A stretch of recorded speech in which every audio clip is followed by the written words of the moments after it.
Юу нэмнэ. Хүний эрхийг хангалттай холбоотой зарим хуулиуд нэмэлт өөрчлөлт оруулах тухай хууль өргөн барьж байна.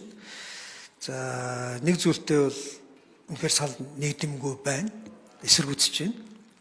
Тэрний үе гэхээр эрүүгийн хуульд хүнийг нэг төрөйг доромжлох гэдэг гэмтрийг буцаан бичих гэж байгаа юм байна. Гүтгэх доромжлох гэдэг энэ гэмтрэг Монгол улсад яг ардчилсан улсад байдаг арга барилаар огт байгаагүй. Энэ өөрөө социалист үзэл сурталыг хамгаалах даргыг вакуум дотор барьж нийгмээс нь тусгаарлаж одоо тусдаа бурхан адил дахин шүтгэж зориулагдсан эрүүгийн хуулийн тийм зохицуулт байсан. Энэ гүтгэх доромжлох гэдэг энэ гэмтрийг эрүүгийн хууль дээр бичгээр хамгийн амжилттай сайн ашиглаж чаддаг хүмүүс нь бол дандаа эрх мэдэлтнүүд. Одоо худал мэдээлэл тараах гэдэг эрүүгийн хуулийн заалтын ард уламжлалт гүтгэх гэмтрийг бичээд энэ гэмтрийг хэний эсрэг хэн ашиглаж байна гэдэг статистикийг харахад маш ойлгомжтой байгаа шүү дээ. Дандаа төрийн албан тушаалтан, эрх мэдэлтнүүд, хэвлийн эрхчлөг боомлох, чөлөө дуу хоолойг хязгаарлах, өөрсдийг нь шүүмжилсэн тэр шүүмжлэлийн эсрэг жадлан яллах зорилготой л ашиглаж байгаа. Одоо араас нь доромжлох ороод ирнэ. Доромжлог ороод ирэхээр одоо түрүүчийн хэлдгээр 76 мал гэж хэлэхээр айгүй л дахиад шүүгтээд эхлэх байх л та. Тэгэд ийм байдлаар уламжлал социалист гэмтэргүүдийг арчилсан хүний эрхийг хангах байгаа эрүүгийн хууль руу орж ирэх бол зохимжгүй. Энэ дээр сөрөг байр суурьтай байна.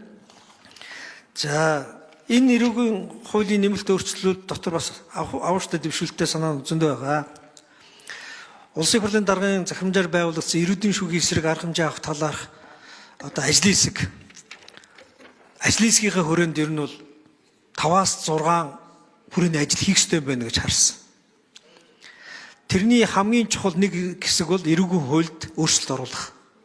Олон улсын конвенцийн үзэл санаатай эрүүгийн хуулийн эрүүдэн шүүх энэ төрлийн гэмт хэргийг нийцүүлэх бол хэрэгцээ байгаа юм байна.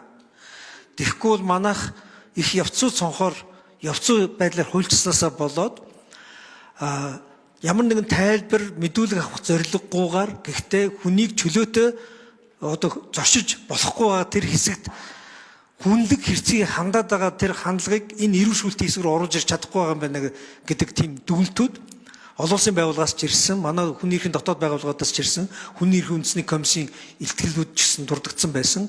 Тэгээ энийг засгаар бол оруулж ирж байгаа. Энэ бол дэвшилттэй. Энийг засгаасаа гадна ард нь бол дахиад 3 юм үнэхэр хийх ёстой. Эрүү шүүлтэнд өртсөн иргэд чинь ер нь бол ихэнх тохиолдолд гүйцэтгэх ажил гэдэг далд үйлдэгддэг төрийн хамгийн хүчрэх хэрэгслийн ард эрүү шүүлтэнд өртөж байгаа. Мэдээлэл нь нууц байдаг. Чи хэрвээ энийг ил болох юм бол энэс аимшигтай юм чинь гарган шүү гэж хувийнх нь мэдээллээр дарамталдаг.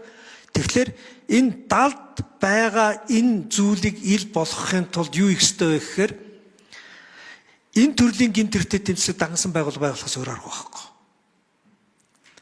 Энийг байгуулахдаа нөгөө талдаа нөгөө хохирсон хохирогчийг хамгаалдаг үндснийхээ тогтолцоог сэргийгээс өөр арга байхгүй. Тийм учраас засгийн газар 2024-оос 28 оны үйл ажиллагааны хөтөлбөр дурдгдсан байгаа гэрч хохирогчийг хамгаалах үндэсний тогтолцоог сэргээх хэрэг хэн шийдвэрлэх ажиллагааны эсрэг гэмт